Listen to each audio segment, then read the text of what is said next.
Bonjour. Bonjour, Katharina. Donc, vous voulez revenir sur le chiffre 7, je crois. Oui, voilà. Parce que moi, c'est dans ma 7e année, mon père a failli me tuer. Eh ben, dites donc. C'est-à-dire que j'avais oublié de faire signer mon carnet de classe et je me suis relevée et j'ai apporté mon carnet de classe pour que mes parents le signent. Et mon père, dans un acte impulsif qu'il n'a pas du tout maîtrisé, hein, il m'a attrapée par la tête et par les pieds et il m'a jetée par terre très violemment. Je m'en souviens comme si c'était hier et j'ai eu l'impression d'être sous l'eau. J'ai vu flou. J'ai dû commencer à m'évanouir en fait. Et là j'ai entendu la voix de mon père qui a fait il s'est rendu compte de ce qu'il avait fait et il m'a rattrapé, il m'a amené à l'hôpital et donc j'ai été attachée à un lit pendant une période, je sais pas, 15 jours peut-être, je sais pas, je me souviens plus. Alors, c'est très intéressant ce que vous nous racontez, parce que là, on est vraiment dans le premier cycle de Saturne, hein, et le père qui a manqué de vous tuer. Qui dévore ses enfants, qui les tue et qui les engloutit, et qui, parce qu'il projette sur eux des attentes ou des craintes ou des peurs. Hein. C'est-à-dire que Saturne dévorait ses enfants pour pas qu'ils prennent sa place. Hein. Oui. Et ce qu'il y a oui, c'est une vraie synchronicité, et ça m'arrive souvent, et d'avoir des synchronicités comme ça, quand je vous ai entendu, ça m'a... Et ce qui est marrant, c'est que moi j'avais écrit un texte où je parlais de la mort de mon père, enfin une mort imaginée, hein, et je l'appelais Saturne. Ben bravo, ça veut dire c'était que... l'intuition. Ça veut dire que ça fonctionne bien chez vous, bravo. Oui, j'avais écrit Saturne a mangé ses enfants, pourquoi n'a-t-il pas violé ses fils? Parce que c'était pas sur le même registre, c'est-à-dire que il y avait dans le comportement saturnien aucune perversité d'aucun ordre, il y avait simplement une lutte absolue autour du besoin de puissance. Mais ça correspond vraiment à mon père, effectivement. Il était extrêmement autoritaire. C'est ça. Et il avait tout le monde sous sa coupe, comme ça. Mais il l'a pas fait, attention, il l'a pas fait volontairement. Moi je me souviens très bien. C'est bien de le défendre, mais vous n'êtes pas au tribunal. Là. Non, mais Katharina, ok, il l'a fait par une pulsion, dans une pulsion qui n'était pas un acte réfléchi, mais c'est quand même une pulsion qui est insupportable et qui est inacceptable. Quoi que vous voyez. Je vous remercie beaucoup pour votre réaction, en tout cas, parce que ça prouve que vous avez de l'empathie, c'est très important. Attendez, c'est pas une question d'empathie, Katharina. On fait pas des enfants pour les massacrer. Non, je dis vous avez de l'empathie, pas lui, mais vous. Oui. C'est pour ça que je vous remercie. Eh ben, je vous en prie. Merci, oui. c'est gentil. Non, mais et puis c'est un traumatisme que vous allez traîner toute votre vie, même si vous l'avez certainement élaboré, et la manière dont vous parlez de ce que vous avez écrit laisse à prouver que vous avez su en faire quand même quelque chose. Mais c'est un traumatisme énorme d'être violenté comme ça par son père. Oui, je pense que je suis une grande traumatisée. Maintenant, j'en fais quelque chose, donc mais ce qui est marrant, c'est que quand même... Non, mais en fait, quand je dis qu'il l'a fait impulsivement, je cherche pas à l'excuser, en fait, hein, pas du tout. Enfin, j'ai pas l'impression, mais je cherche à comprendre. Et dans mon souvenir, il l'a fait sans... Mais ça n'excuse pas. Moi, j'ai haï mon père pendant très très longtemps. J'imaginais... Est-ce qu'il vous a demandé pardon à un moment donné ou pas? Moitié, justement parce que quand je parle du viol des enfants, une fois, parce que moi je suis partie à 18 ans et je ne voulais plus le revoir. Et il a quand même essayé de me revoir. À un moment donné, il me laissait des messages sur mon répondeur. Je ne répondais pas. Je voyais qu'il avait de la peine. Je voyais qu'il avait... Et une fois, je l'ai recontacté et puis j'ai discuté avec lui. Alors c'était très étrange parce que C'était très étrange, je ne le reconnaissais pas. Et je lui ai demandé pourquoi il avait fait ça. Et il m'a dit que parce que son père était... Alors, il n'a pas dit pédophile, il a dit pédéraste. Mais je pense que pour lui, ça voulait dire pédophile. En tout cas, mais bon, ça reste... Oui, c'est la même chose. Dans un certain sens, c'est le même mot. Oui, non mais... pardon, allez-y, je vous en prie. Je lui ai demandé si lui avait été violé par son père, et il m'a dit oui, mais sans me donner de détails. Et bon, quand même, je vais pas demander de détails non plus, mais c'était très étrange, même son expression, j'arrivais pas à comprendre s'il disait la vérité ou s'il mentait, parce que je savais pas. Après, je sais que le grand-père avait une réputation terrible dans la famille, mais après je ne savais.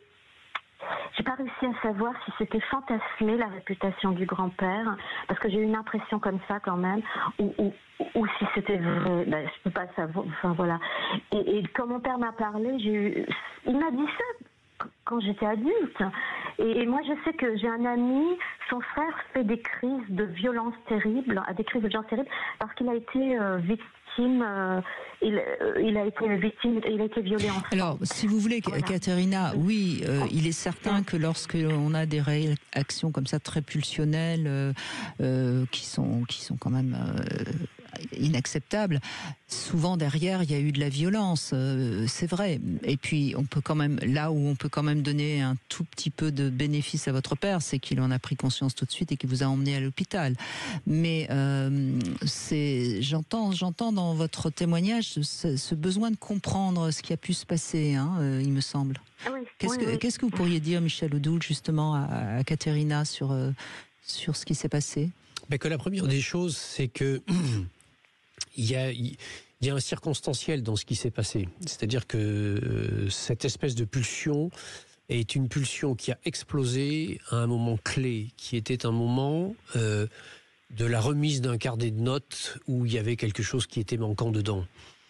Qu'est-ce que ça veut dire sur le plan symbolique? Ça veut dire que très certainement, consciemment ou non, chez votre père, c'était une espèce de projet essentiel pour lui, que vous soyez quelqu'un qui réussisse dans sa vie et dans ses études pour que vous soyez capable de faire face et de vous défendre. Ce qui veut dire au clair et au plus profond que la blessure sans doute qui existait chez lui était celle de n'avoir pas été quelqu'un qui avait pu faire ça parce qu'il avait été malmené dans l'axe de ce que vous êtes en train d'évoquer. Et qui avait donc sans doute chez lui une intention et une pulsion vitale à vous porter haut, mais que dans cette intention et dans cette impulsion, il y a eu une incapacité à maîtriser la peur de l'échec qui a été la sienne, du moins qui était le sien dans la manière avec laquelle l'événement s'est passé. Donc ça parle de lui, mais ça explique, ça n'excuse pas. En revanche, à travers ce geste-là, et comme le disait Brigitte, il a assumé derrière, c'est-à-dire qu'il est allé, il vous a amené à l'hôpital parce qu'il a pris un risque majeur quand même dans une société qui peut être une société comme la nôtre dans laquelle il y a quand même un certain nombre de règles qui sont là. Ça aurait pu très très mal se passer avec le corps médical si celui-ci avait porté les choses un peu plus loin en parlant de violence à enfants, etc. Donc il a assumé ça complètement. En même temps, il y a aussi la difficulté peut-être qu'il a eu à s'excuser et tout ça peut se comprendre à travers son parcours de vie. En revanche, dans ce qu'il y a derrière et dans le, entre guillemets, comment on va dire ça, signal ou bénéfice secondaire qu'on peut amener à ça, c'est une partie du travail que vous avez fait. Et c'est quelque chose peut-être qui est un projet qu'il faut continuer à porter, c'est qu'est-ce que je fais de ça ? C'est-à-dire qu'est-ce que ça va avoir amené dans ma vie ?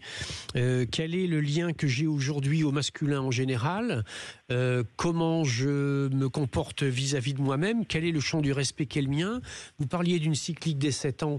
Qu'est-ce que cette cyclique des 7 ans me ramène régulièrement à vivre et à revivre, qui me montre en fait quelle est la direction dans laquelle j'ai encore des choses à travailler ? C'est-à-dire que dans ce qui s'est passé, il faut vraiment qu'au-delà de la reconstruction de vous-même, parce que là, c'est une blessure qui est une blessure de vie, celle que vous avez, c'est une épreuve de vie que vous avez vécue. Est-ce que vous avez des enfants ? Non. Non. Bah oui. J'ai jamais voulu avoir d'enfants. Bah bien voilà. sûr. Et c'est peut-être là qu'il y a quelque chose qui, si c'est encore quelque chose de faisable, où il peut y avoir une piste qui peut être une piste majeure, parce que votre expérience de vous, elle fait de vous quelqu'un qui sera capable de transmettre la vie autrement. Mais oui, je suis très triste, donc je transmets la vie, oui. Oui, mais Katharina, ça veut dire aussi qu'il a semé en vous un désir de réussite formidable, voyez. Donc c'est ça aussi il faut que ça vous porte aussi vers cette confiance en vous et cette estime de vous-même pour aller haut. Oui, parce que c'est vrai que ce traumatisme que j'ai, d'une certaine manière, j'en ai fait une identité et je ne sais pas comment dire, je l'accepte et peut-être d'une certaine manière, j'en ai une certaine fierté, mais même si c'est... Oui, l'identité, oui, il ne faut pas que ce soit une cicatrice trop visible. Oui. C'est donc. Mais je voulais vous dire quand même qu'il ne s'est pas vraiment excusé. Hein. Oui, non, mais c'est ça. Oui. Elle est là la difficulté. Et il a continué après. J'ai été tabassée jusqu'à l'âge de 18 ans. Ah oui, non, mais ça bien sûr. Il est issu de la violence. Oui, il était issu d'une lignée. Vous savez, il y a un certain nombre de films qui ont montré ça de manière particulièrement difficile et compliquée. Combien, quand on est dans une lignée, dans une transmission de ce rapport à l'autre, c'est quelque chose qui est difficile à dépasser. Et si on voulait revenir à cette symbolique des 7 ans et de la symbolique de Saturne, Saturne effectivement dévorait ses enfants et les mangeait, eh bien à un moment donné, quelque chose a fait que Saturne a recraché les enfants qu'il avait avalés et digérés. Et bien de ces enfants, on est sorti un qui a été sauvé parce qu'il avait été enveloppé, enfin, etc. Il y a toute une histoire. Et que cet enfant qui est sorti de l'estomac de Saturne et qui a été recraché, eh bien c'est celui qui est devenu Jupiter. C'est-à-dire celui qui est devenu le représentant de la puissance incarnée sur Terre. Et que de l'expérience saturnienne qui est la vôtre, il faut que vous redeveniez votre Jupiter. C'est ce que je crois que vous êtes en train de faire. Et merci de ce témoignage parce qu'il est évidemment assez fort. Merci beaucoup, Katharina. On fait une petite pause et on va conclure dans un instant.